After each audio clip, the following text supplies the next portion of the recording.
আসসালামু আলাইকুম ওয়ারাহমতুল্লাহি ওয়াবারাকাতুহু।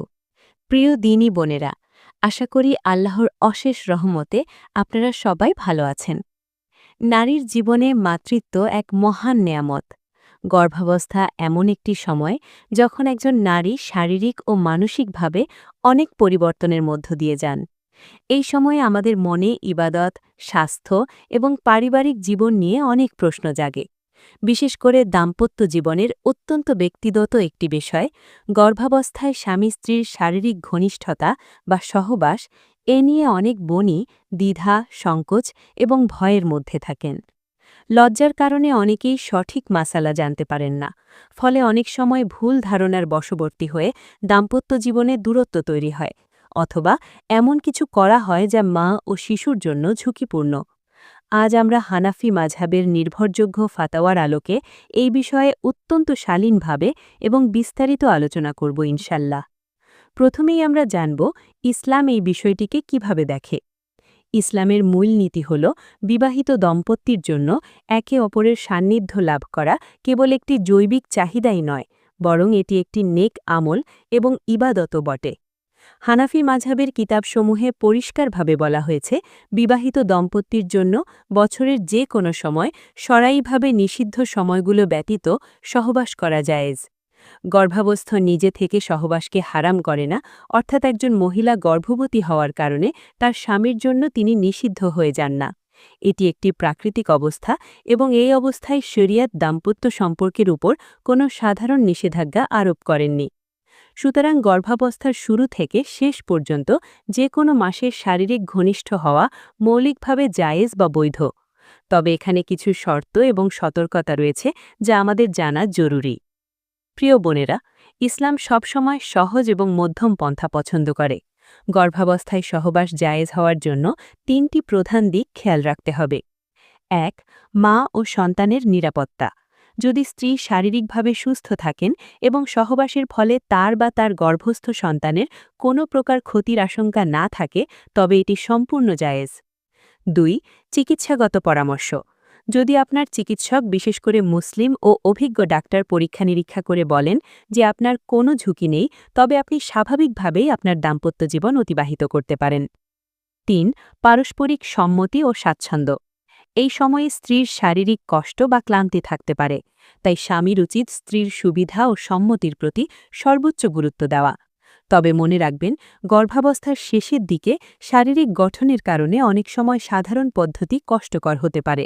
সেক্ষেত্রে এমনভাবে অবস্থান নেওয়া উচিত যাতে গর্ভবতী মায়ের পেটে কোনো চাপ না লাগে এবং তিনি কষ্ট না পান। ইসলাম আমাদের একে অপরের প্রতি দয়া ও সহমর্মিতা শেখায়। বোনেরা, সবসময় সহবাস যে উত্তম তা কিন্তু নয়। কিছু অবস্থায় শরিয়াত এবং চিকিৎসা বিজ্ঞানের আলোকে বিরত থাকা বা সতর্কতা অবলম্বন করা প্রয়োজন। শারীরিক ঝুঁকি। যদি গর্ভাবস্থায় আগে কখনো গর্ভপাত বা মিসক্যারেজ হওয়ার ইতিহাস থাকে, বা বর্তমান প্রেগন্যান্সিতে রক্তপাত বা পেটে ব্যথা থাকে, তবে সহবাস থেকে বিরত থাকা জরুরি। ডাক্তারি নিষেধ। অনেক সময় জরায়ুর মুখ নিচে থাকা বা প্ল্যাসেন্টা প্রিভিয়া বা অন্য কোনো জটিলতার কারণে ডাক্তার সহবাস নিষিদ্ধ করেন। এমতাবস্থায় শরিয়াতের বিধান হল নিজের বা সন্তানের জীবনের ঝুঁকি নিয়ে সহবাস করা জায়েজ নেই, কারণ ইসলামে নিজের ক্ষতি করা নিষিদ্ধ। অত্যাধিক কষ্ট। যদি স্ত্রীর শারীরিক অবস্থা এমন হয় যে তিনি অত্যন্ত দুর্বল বা অসুস্থ বোধ করছেন, তবে স্বামীর উচিত তাকে জোর না করা, বরং এই সময়ে ভালোবাসা ও মানসিক সমর্থন দেওয়া বেশি জরুরি। হানাফি মাযহাবের ফিক অনুযায়ী স্ত্রীর সাধ্যাতীত কোনো কাজ বা কষ্ট তাকে দেওয়া জায়েজ নেই। এখন আমি এমন কিছু বিষয়ের কথা বলবো যা গর্ভাবস্থায় হোক বা অন্য সময়ে ইসলামের সব সময়ই কঠোরভাবে নিষিদ্ধ বা হারাম। আমাদের অনেক বোন লজ্জায় এসব পরিষ্কারভাবে জানেন না। ১. হায়েজ বা নেফাস অবস্থায় সহবাস। গর্ভাবস্থায় সাধারণত মাসিক বন্ধ থাকে, তবে যদি কোনো কারণে রক্তস্রাব দেখা দেয় যা মাসিকের বৈশিষ্ট্যযুক্ত, তবে সেই অবস্থায় সহবাস করা হারাম। সন্তান ভূমিষ্ঠ হওয়ার পর যে রক্তস্রাব হয়, নেফাস, সেই সময়ও সহবাস করা কঠোরভাবে নিষিদ্ধ। অস্বাভাবিক বা হারাম পদ্ধতি। কোরআন ও সুন্নাহ অনুযায়ী পায়ুপথে সহবাস করা কবিরা গুনাহ এবং সম্পূর্ণ হারাম। গর্ভাবস্থায় এটি মা ও শিশু উভয়ের জন্য মারাত্মক ইনফেকশনের কারণ হতে পারে। ইদ্যত চলাকালীন। যদিও এটি গর্ভাবস্থার সাধারণ বিষয় নয়, তবুও জেনে রাখা ভালো, কোনো কারণে বিবাহবিচ্ছেদ বা স্বামীর মৃত্যু হলে গর্ভাবস্থা শেষ না হওয়া পর্যন্ত, অর্থাৎ সন্তান প্রসব পর্যন্ত পুনরায় বিবাহ বা অন্য কারো সাথে ঘনিষ্ঠ হওয়া হারাম। অনেক গর্ভবতী বোন একটি সাধারণ সমস্যায় ভোগেন, তা হল শীতকাল বা শারীরিক অসুস্থতায় ঘন ঘন গোসল করা। সহবাসের পর ফরজ গোসলের নিয়ম গর্ভাবস্থায় অন্য সময়ের মতোই, তবে কিছু সহজ দিক রয়েছে।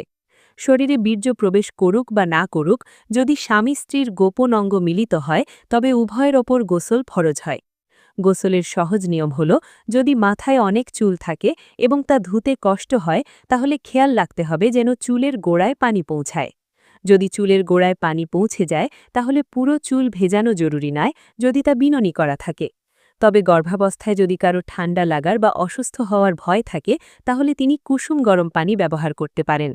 যদি পরিস্থিতি এমন হয় যে গোসল করলে মা বা শিশুর মারাত্মক স্বাস্থ্য ঝুঁকি রয়েছে, ডাক্তারের পরামর্শ অনুযায়ী তবেই কেবল তায়াম্মুমের বিধান আসে। তবে সাধারণ অবস্থায় অলসতা করে নামাজ কাজা করা যাবে না। আমাদের সমাজে গর্ভাবস্থায় সহবাস নিয়ে কিছু অদ্ভুত ভুল ধারণা প্রচলিত আছে। চলুন সেগুলো একটু পরিষ্কার করে নিই। ভুল ধারণা ১, গর্ভাবস্থায় সহবাস করলে সন্তান অন্ধ বা বিকলাঙ্গ হয়। এটি সম্পূর্ণ ভিত্তিহীন ও কুসংস্কার। ইসলামের কোনো দলিলে বা চিকিৎসা বিজ্ঞানে এর কোনো প্রমাণ নেই। ভুল ধারণা ২, গর্ভাবস্থায় সহবাস গুনাহ বা এটি সন্তানের অপবিত্রতা। না বোন, এটি ভুল। আল্লাহ তাআলা স্বামী স্ত্রীর সম্পর্ককে পবিত্র করেছেন।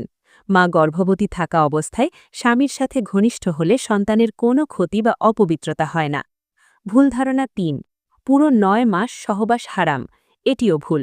হানাফি মাযহাব অনুযায়ী যদি কোনো শারীরিক প্রতিবন্ধকতা না থাকে তবে শেষ মাস পর্যন্ত এটি জায়েজ। প্রিয় বোনেরা, গর্ভাবস্থা একটি ইবাদতের সময়। এই সময়ে আপনার ধৈর্য, কষ্ট এবং আপনার প্রতিটি পদক্ষেপ আল্লাহর কাছে সওয়াবের কারণ হতে পারে। স্বামী স্ত্রীর সম্পর্ক কেবল শারীরিক নয়, বরং এটি আত্মিকও। এই সময়ে অনেক স্বামী হয়তো মাসালা জানেন না বা ভুল বুঝতে পারেন।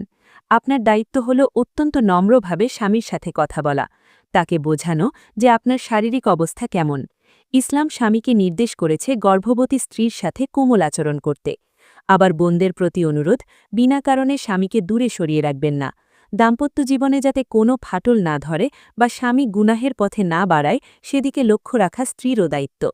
ভালোবাসা, পারস্পরিক আলোচনা এবং আল্লাহর উপর ভরসাই পারে এই সময়টিকে সুন্দর করতে। আমরা আলোচনার একদম শেষ পর্যায়ে চলে এসেছি। ইসলাম আমাদের জীবনের প্রতিটি ছোট থেকে বড় বিষয়ের সমাধান দিয়েছে। ইসলাম লজ্জার দিন নয়, বরং এটি শুদ্ধ ও শালীন জ্ঞানের দিন। প্রিয় বোনেরা, আপনার যদি বিশেষ কোনো শারীরিক জটিলতা থাকে তাহলে অবশ্যই একজন মুত্তাকি ও অভিজ্ঞ মহিলা ডাক্তারের পরামর্শ নিন। আর দ্বীনি মাসালার ক্ষেত্রে স্থানীয় কোনো নির্ভরযোগ্য নারী মাদ্রাসা বা বিজ্ঞ আলেমার শরণাপন্ন হন। আজকের এই আলোচনা যদি আপনার সামান্যতম উপকারে আসি তাহলে আলহামদুলিল্লাহ। ভিডিওটি আপনার পরিচিত অন্য বোনদের সাথে শেয়ার করতে পারেন, যাতে তারাও সঠিক মাসালা জানতে পারেন এবং ভুল ধারণা থেকে বাঁচতে পারেন। আল্লাহ আমাদের সবাইকে সহি বুঝ দান করুন এবং আমাদের দাম্পত্য জীবনকে বরকতময় করুন। আমিন। আসসালামু আলাইকুম ওয়া রাহমাতুল্লাহি ওয়া বারাকাতুহু।